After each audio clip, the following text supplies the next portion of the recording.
welcome back to the Brunch Beauty Life podcast. I'm your host, Connie, the Inspiring Stylist. And I am Ashley at Naturally Ashley Rowe. And we are back well into season 2, y'all.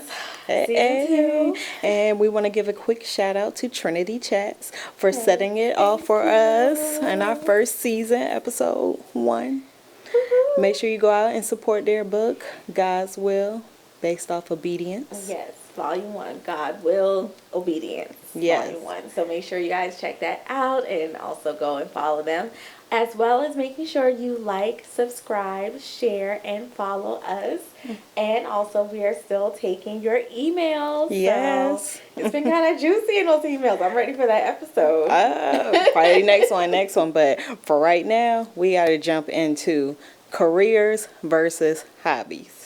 Okay. So this came about because I'm noticing a lot, and it's not just the beauty industry. I think it's all Across industry. the board. Yeah, across the board, entrepreneurship, hobby versus career. A lot of people are wanting to say, for example, in the hair industry, oh yeah, I want to get in here, I want to do hair, but they're not treating it as a career. They say they want this as a career, but they're treating it as a hobby.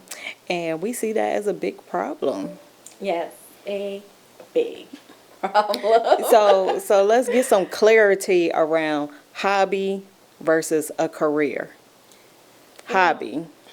For me, I think about it, I even equate it to my journey with my hair and my locks. Mm-hmm. And with people coming in for consultations, wanting locks and thinking about that, it's a commitment. Okay. And I feel that I'll hear people say, oh, I just want to try this out. I want to see if it works. And if you're not committed to it in that way, I don't really want to start them because it's a commitment to me. Mm-hmm.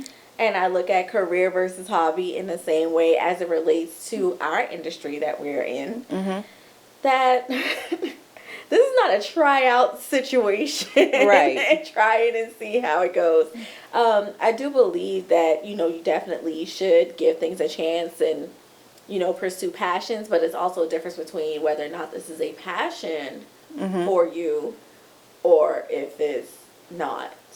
Right. And I believe that that's how they're also conducting themselves when they're exploring a career-driven type of atmosphere. Right. But it's really, truly a hobby for them. Yeah. And it shows in how they participate. Yeah. But I think, shouldn't you learn that part in school versus when you get out in the real world? And I say that because, okay, so I started doing hair when I was 14. That's when I started doing hair, and it was a hobby, right? I was the girl in the hood on the porch, come get your hair braided, make a little money or whatnot. And when I was 16, when I was in high school, I was introduced to what they called back then in Virginia Opportunities Day. So it was where, while in high school, you can go to a trade school, and they had cosmetology, culinary arts, photography, automobiles, anything you could think of that you could get a certification in, they had it. And the idea behind that is when you graduated from school, you would be certified or licensed in something to pursue, right? And I remember year 1 and year 2 of cosmetology, you had all the girls oh yeah, I do hair, this is what I do, this is what I do. But cosmetology will make or break you.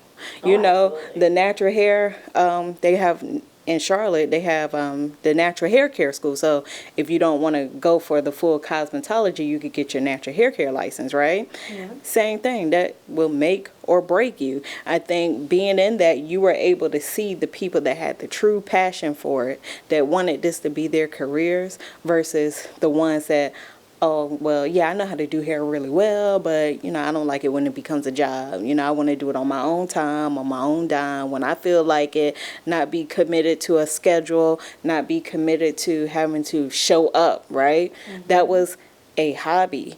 But what I'm seeing in the industry is you got all these girls coming saying that, yep, this is what I want to do, this is what I want to do. But when you treat it like, okay, well, hey, guess what? We need you here Tuesday through Saturday, 9 to 5. You know, it's like, huh? It's like, what? Like 9 to 5? But Yeah. if this is your career and this is what you want to, do, then this is what you got to do to get there. I'm also seeing that there's this mentality of I'll show up when I got a client. If I ain't got a client, then I'm not showing up. Or let's say you show up and you don't have a client, you want to go and sit in the broke room. We call our we call our break room the broke room because What is so funny? It's like just now, right? Because we've had some bloopers. So when you said the broke room, I was like, she meant break room. But I'm gonna continue on. And I was like, oh, it's no, the broke wait a minute, room. no. It is the broke room. The break room is the broke room. Yes, it is the broke room because, the idea is that, you'll come into work, but you don't have any clients, so you just want to go sit in the break room all day. And if you're in the break room, which is the room in the very back of the salon, that's the broke room because you can't see, like if you're in the main salon, you can see the parking lot, you can see people walking. If you don't have any clients, where's the hustle? Right? The hustle, if I don't have any clients, I'm going to be out there hustling. I'm passing out cards. Hey, I see you got this. I don't know what you do with your hair, but we're a hair salon. I offer these services. Boom, boom, boom, boom, boom. Like there's no hustle spirit. And I think that it's kind of like that difference between the hobby and the career. Mm-hmm. If it's a hobby, who cares if you got to hustle or not? You do it on your own time. But when this is a career, this is your livelihood, this is your bread and butter, this is how you pay your bills, this is going to buy you that house, that car, this is going to provide the financial future that you want, you put everything into it. And I don't see that. Well, I will say that I believe the game changer is social media. Yeah. I believe that social media has the game Twisted. messed up. Twisted. Right now. Insert other word for messed up. Twisted. Because, I went to pass out my cards. And when I was starting off and I did not have the clientele, of course your name is going to carry, and I got some clientele through that, but I had to work and gain it on my own. Mm-hmm. So I went out, passed out my cards. I would go to the mall and go pass out my cards. I would go everywhere I went. I would pass out a card, pass out a card, pass out a card. Talking to people, starting random conversations, mm-hmm. just to be able to, plug myself, pass out a card. I think that right now a lot of people are on social media. Mm-hmm. And thinking that social media is going to be the one of where they're getting their clientele. Mm-hmm. But for me, social media is for me to showcase my work and give you a digital point of reference. Mm-hmm. Like your digital portfolio. Yeah, it's not a place for me to try to hook you in and bring you in to be a client. Mm-hmm. Because I find a lot of times that social media is not really... I don't really think that they're all that serious. Mm-hmm. So you have to do something outside of just social media. Because I've had a DM conversation with someone and I won't see them book a consultation. Mm-hmm. Or they try to have a consultation with me via the DM. And so I'd rather go ahead and have that face-to-face interaction. You never know what you're going to get from that or from someone that's, that you meet. Mm-hmm. But that's the difference between a career versus a hobby. If this is a hobby, you're not really putting that effort in. And that's part of the effort if you're trying to grow a business. So I would say to entrepreneurs, anyone that's trying to do anything new, switch career paths or positions or anything like that, mm-hmm. it's all about the effort and the energy that you put into it. Mm-hmm. And you have to ask yourself before you get so involved, is this a career or is this a hobby? Mm-hmm. Because it doesn't make sense to then invest in that type of way and not put your all into it. Mm-hmm. A cosmetology license, like going to cosmetology school right now, is upwards over $20,000. Yeah. That's a lot of money yeah. to put into something to not really put the passion and the effort and the energy into. Mm-hmm. The natural hair care program, that's even with just these programs just to get your certification. That's just a certification. That's not including the pricing for the licensing, because you have to take a written, you have to take a practical, and you have to pay for that license to come in and renew it every year. You know, so I just question, you know, what is the thought process? If you're putting that amount of money and time and physical effort into something, then make the most out of it. But if you're not going to make the most out of it, please do not waste anyone's time. Don't rack up no more debt. Don't go into these establishments and deciding that, oh, this is just a hobby for me. You know, the thought process, even for myself, going into hair, I already was in a position where I was good. I had a career already. I was just like, what is going to be my backup plan if something were to happen to me in this career path that I'm in right now? And so I was like, well, I always want to have a backup plan. And I went and got my license. Girl, this right here, the backup plan is the main plan. It's Yeah, always been the plan. But then also just saying that, like, when I started working with you guys part-time, I didn't give you energy as if it was just a backup plan. No, you didn't. My energy and my effort matched that. Like, I'm trying to make this a career. I'm going to be in here. Even if I don't have any clients, I'm going to watch. I'm going to learn. I'm going to get this mannequin head. I'm going to practice. I'm going to listen to the conversation. Because, you know, we always drop gems. Exactly. just with you being there. I remember this going back to social media. When I started doing hair, there was no social media. There was no Facebook. There was no Instagram. There was no TikTok. There was no Snapchat. There was nothing. Nothing. Yeah. So how was a person going to know who you were if you just sat in the broke room all day? And also, y'all taught me about going to networking things. So even with going to networking, making sure that I look good, I'm fly, I'm presentable, because I was my own walking billboard. Exactly. So I would go places to be able to pass out my cards. So it's just about the effort and the energy that it should be put in totality if this is something that's career. So would you say that's something that can be taught?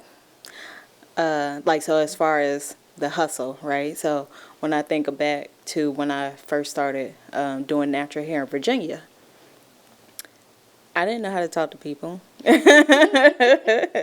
You know, my boss lady, she took me to the mall and she was like, hey, you know, you see that lady over there? I want you to go talk to her. And I'm like, and say what? Like, what am I supposed to say? You know, first of all, I'm nervous. I don't know what to say to this lady or whatnot. My boss said, just watch and learn. So my boss went over there and she was like, excuse me, young lady. I can hear Miss Shirley right now. She said, excuse me, young lady, I love your natural hair.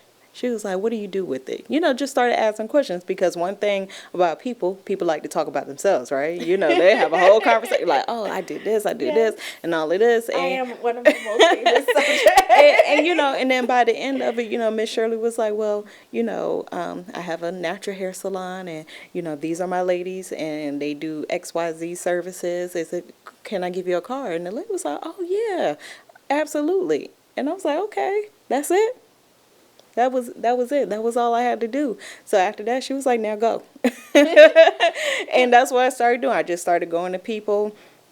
If they had natural hair, if they had locks, if they had braids. I mean, anything that I knew I could do, I was talking to these people. I was passing out cards. I mean, it got to a point where we used to go to the VSU campus, Virginia State University, and we couldn't park on the campus. So she would drive, and me and my homegirl be in the back seat, and I'm on the left side, she on the right side, and we would just take turns hopping out the car, running up to people on campus like, hey, I see you got natural hair. I see you got this. I see you got that. Here go a car. I mean, it was just every day was about hands-on marketing. Get out here, walk these streets, pass out cars. And you know, in the beginning, right, because when you pass out a car, it's not like they're going to come to you right now or today, but eventually it starts going. They start coming. It's almost like, because you want it so bad, you put that energy out into the atmosphere, and eventually it's going to return it. You're going to receive that. And then it becomes about word of mouth. You know, because if you got integrity and you do good work, you're on time, you know, all of these things factor in, and people start to refer you like, hey, I went to this girl down here. She's the bomb, this, that, and the third. Now you start picking up client referrals. That was I guess, the old fashioned way, but it's the traditional way. It is the tried and true way. It still works beyond, like you said, social media. And what I see is, I think there's a perception, a facade, an illusion of all of those all of the above, perception, facade, everything. Like, and people are showing you what they want to show you, right? And for the new girl, this age stylist these days, they see that and they're like, oh, I'm just going to be successful like that. Like, in a snap, I'm just going to graduate and boom, have this full clientele. And I mean, and for some, it may work like that. But until it works like that, put in the work. I will say starting off as a new stylist is a humbling experience. If you thought you were that girl starting out in anything new, you get humbled. It's just about how you rise from being humbled. You know, I've always been really good with talking to people, getting people in, and, you know, from retail, having to walk up to complete strangers and try to sell them different things or assist them in their sales. So that part wasn't new to me. But what was new to me is doing that and still, like, sitting behind a empty chair sometimes. It's a very humbling experience. But I will say that the one thing that differs is I can tell you were passionate about wanting to have a business or seeing what the possibilities were. And I was passionate about seeing what the possibilities are as well. I'm always big on trying to try something new, but even when I do try something new, I put my all into it. So I can say I genuinely gave an effort. If it didn't work out, then it didn't work out, but I know that I left no stone unturned. I don't think that that's around these days. Everyone's, you know, online thinking that they are about to live this grand life with no work. or I'm gonna be a celebrity hairstylist. You know, I've seen stylists come into the industry and have like asked me, ooh, I'm going to send this celebrity, like, you know, maybe local celebrities that are native to Charlotte. I'm going to send them an inbox asking if I could do their hair. But why would you do that? And you haven't even perfected your skills yet. I mean, you see their hair, right? If your skills ain't there, why would you ask that? Because now the other thing about social media is that can make or break you these days. you know, just as quick as it can make you, because maybe you did get that one high profile client that really put you on blast, like, oh, this is where to go. In the same second, you know, you could do a horrible job and someone would be like, oh, don't ever go to this person. And, you know, it can make your reputation, it could ruin your reputation just as fast. And I will even venture to say, for myself, I don't want a celebrity client. I don't, because I have my tried and true. You know, having that celebrity stamp or, like, you know, little hit of approval, that's only good for your ego. You know, because they could change at any given moment. But my tried and true clientele, they are coming back religiously booking their appointments. Every 4 to 5 to 6 weeks. Every 4, 5, 6 weeks. Some of them 7 weeks. You know, it depends on what their service is. So I feel like even with that, there's a misrepresentation and a misguiding on wanting to be a celebrity stylist. Because sometimes, which I heard the tale from Tika about one time when an artist was wanting to come in and get their hair done and wanting y'all to shut it down. That I'm not saying who the artist is, but then the artist went somewhere else when you guys were like, well, no, they went somewhere else. The person did shut down their salon for that person, and the person didn't even pay them what they were supposed to pay, and said, oh, because you saying that that you did my hair was going to be advertisement and promotion for them.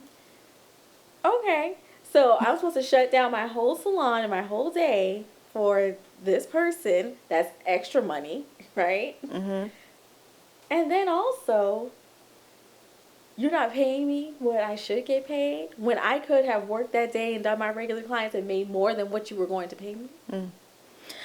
You know, so, and I go through that tale just to show the mentality, how interesting and different the mentality is these days. Mm-hmm. They rather have that person and say that they do that person's hair, and but it takes time to grow to become that stylist, to be on that level. Mm-hmm. Meanwhile, that's one person. What about the rest of your books? What Yeah. about the rest of your life? What about the rest of your journey, the rest of your aspirations and goals for yourself? Mm-hmm. So, you know, I think that when we're talking about career versus hobby, especially because we related this in the whole beauty industry, you need to be very clear about what it is you really want. Mm-hmm. And I would say do not waste true business owners' time when we're looking for career-driven people. Mm-hmm. We looking for people gotta hustle. Who gotta hustle. That want it. Yeah, I feel that sufficiently from being at your establishment with TK and Connie. What I learned. I say y'all in such a tandem. What I learned is that I learned how to really hustle and grind. I already thought I did, but it was a whole nother level. Mm-hmm. So now I know that if I ever were to leave and have to start all over again, I know what to do and what it takes for me to start all over again, and I can do it. I feel confident that I can go anywhere in this world, not just the United States. I can go In the world. anywhere in the world and be able to build and grow and do what I do. Mm-hmm. Absolutely. But you won't learn that if you're not really fully investing in the experience of what you're doing. Mm-hmm. Or if you're not willing to put in the work. Well, yeah, that's why I call it investing. Yeah. Because a lot of people think just financial investment, but no, it's effort and time that's invested too, on both parts. Mm-hmm. So like there needs to be, I think, even let's say the ones that do have it as a hobby. You know, this is something they have done on the side as, you know, a little part-time hobby here and there, and they're wanting to, let's say, change it and make it into a career. That's very doable, because we're not saying that if it's a hobby that it can't be a career. We're saying that if you want this to be your career, don't treat it as a hobby. Yes. And even I know people who this is a hobby, but they still have dedication and purpose towards it. Mm-hmm. You know, because that's always, I brought up me working at the first time. Like, when I came in, I did not plan on making this my career. Right. My bread and butter.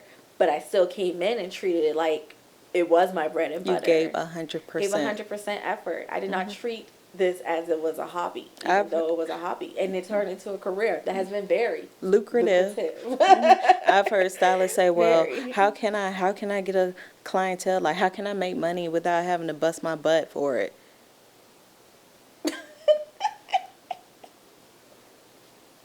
That's a serious question. That was a serious question. How can I make good money without having to bust my butt for it? And I'm like, I just don't really understand, because I mean, What was your face like? Fortunately, it was a phone conversation. But y'all see my face, and y'all received the same pause. Because I just didn't understand that as a new stylist, you're coming into an industry where there are thousands, tens of thousands of people doing hair. As extra. Don't get it twisted that you're not replaceable. I mean, it's like you're coming into this industry brand new amongst people that have been doing it for 1 year, 2 years, 3 years, 10 years, 15 years, 20 years. So it's like, who are you? What are you going to do to put yourself out there?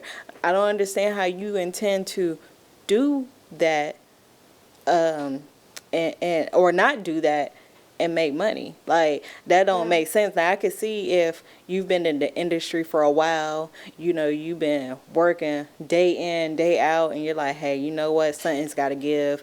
I want to be able to make more money without having to work hard for it. Then there's a lot of things you could do to make more money without having to work hard for it. You know, you could change your price, or you could offer certain specialty services that are high dollar services. So one service you might charge $1,000 for, but their highest service might be $150. You might want to reevaluate the services that you're offering so that you can make more money. But nevertheless, starting off, you gotta put in the time, the effort, the energy, the work. You got to get out here. There needs to be a game plan, some type of a goal. You know what? I'm going to pass out 10 cars a day, 15 cars a day. I mean, I'm driving. If I see somebody at the stoplight, I will roll down the window. Excuse me. See, you got locks. Exactly. I have hopped out the car at a red light to go give somebody my card. I mean, I did whatever I had to do. And like you said, you could go anywhere in the world and start over, and you know that you're going to be successful because you know what it took to get you to where you're at now. If I were to move to Georgia, if I were to move to London, I'm going to do the same thing. I'm going to get out here. I'm going to have my cars. Yeah, okay, I got my online portfolio. Social media is a plus because now you can go see my portfolio. I don't have to have a photo book. Remember we used to have the photo books of the albums of the different... I still have my own album because I made one based on when I was there. To a little flip. Physical for someone to see. Now they can scroll. Led to my lookbook that I do have available online for purchase. Yeah, okay, you better give them that website. Check my link tree on my page. But again, I'm driving it home to what this industry is showing, but it's also showing for all things. I think that a lot of people think it's just easy that these celebrities and these influencers and these people who are, high-powered or household names at this point on Shade Room and things like that. It takes work every day to still be them, though. Yeah, I mean, if you think about that, it's easy. Like, it's from our standpoint, right, just from all the things we have to record for our social medias just to get posted, that's a lot of work. That's a lot of start, stop, turning on, doing this and that.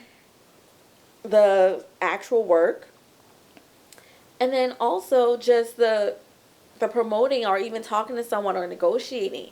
All these influencers and household names, they're not just waking up today and deciding, oh, I'm going to get online and be rich. It still takes work. And even when they've achieved that high status, it now takes more work for them to stay where they are. Yeah, to maintain it. So if you're not even giving the work that you need to do to get you to that level, then you're not going to get or be able to maintain it if you're at that level or higher just by the whim of chance and fancy. All right. So there's still work that needs to be done and grind and hustle that still needs to be there. Every industry, every successful person has a story. And if you take the time to listen to every successful person's story, no matter the industry, everyone has a starting point where they were not where they are at now. And I will say that, and maybe you can also co-sign and agree, that even with this level of success, I work more and harder at this level than I did when I first started as far as my hustle and my grind. Absolutely. I work even more.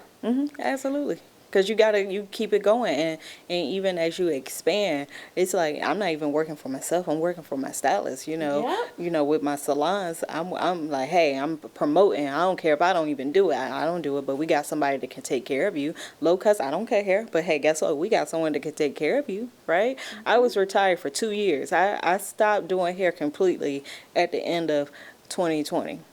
Now we opened up our newest salon, Serve. We opened that up at the end of October of 2022. The idea was not for me to come back into the salon, but I kind of started taking clients here and there just so that, because they needed to see what it looks like to have a full schedule, to be on time for all your clients. If you're running late, how to make these phone calls, how to manage your books, right? And I haven't even made like a public service announcement that I'm back. But the clients are just coming, because I'm passing out cards. They see me, they see the work, my reputation. I'm not on social media posting. People they're coming, and it's because I'm out here, I'm doing the footwork and I'm promoting. Yep. So to wrap it all up, Don't come into an establishment that is career driven, Hustle driven. Hustle driven. behaviors, expecting career results. Yeah. And whatever you're choosing to do, give your full effort and your energy. And it takes more energy and wind power and hustle and grind to stay at that top level than it did to get to the grind to get there. And let me just say this too, for the stylists that's coming into the industry. Me as a business owner, Get your Suge Knight on. if I got 10 stylists that are all coming in, let's say at the same time, group hire 10 stylists, right? The stylist that comes in and stays in the broke room, I don't never see her pass out no cards, only wants to show up when she got maybe 1 or 2 clients a day. I'm not really going to take the time to invest the time into that person versus the stylist that, hey, you know, I ain't got no clients, but I'm here. Yeah, I'm not going to be in the broke room. I'm going to just stay out on the floor because I want to watch you. I want to learn. Can you talk to me? Tell me your story. Hey, you know what? I'm going to go get this mannequin head and I'm going to just practice doing some work and take pictures of this mannequin head. You know what? Oh, I saw somebody out here. I'm going to go pass out a card. That's the stylist I'm going to really push and invest my time into because I can see that she want it. I can't want it more than you. You have to want it for yourself. And when you want it for yourself, you're going to go hard. We just had a talk with our side. We will do whatever it takes to make this work. That's the mindset. Whatever it takes. Yes, and I've seen and have been a product of. It works. It's tried and true. Of what was shown and given when they're offering to pour into you. And so I definitely know that it takes work. You have to work. And you have to want to make it work by any means necessary. So, but if you don't want it, you don't want it, and that's fine. But just don't take that opportunity from someone who does want it. I just don't feel like no one should waste people's time. We don't. That's the most precious thing we got right now. It's our time. It's time. And, you know, it's time to boss up. It's time to get what's ever out here. Get what's for you. We want to make sure everyone is prospering. No one wants anyone to fail right now. There's too much on the floor for us all to It's get enough out here for everybody. To be successful, striving, thriving in excellence. Decide if you want to get on the team. And if you want to get on the team, and let's just say, you know, what you've been doing isn't working, and maybe after listening to this, you're like, you know, yeah, it's my hobby, but I really want this to be my career, but what I've been doing for the last couple of months is not working. Just take a moment, reevaluate. Remember my whole little step back. Take a moment, step back, look at what you're doing. Figure out how you could change and tweak some things. Come up with a different strategy. But don't quit, don't give up, or just lollygag like, oh, whatever, you know, and not put in the energy. So take a moment, think about it, figure out if this is what you really want to do. And if this is what you really want to do, go hard or go home. And on that note, thank you for joining us today. Go hard or go home. We about to go home. Not really go home. We gonna go somewhere else. Make sure you like, subscribe, follow, share Brunch Beauty Life Podcast on all platforms. Keep those emails coming so we can respond and piggyback off some of that. All right. Until next time. See ya. Bye.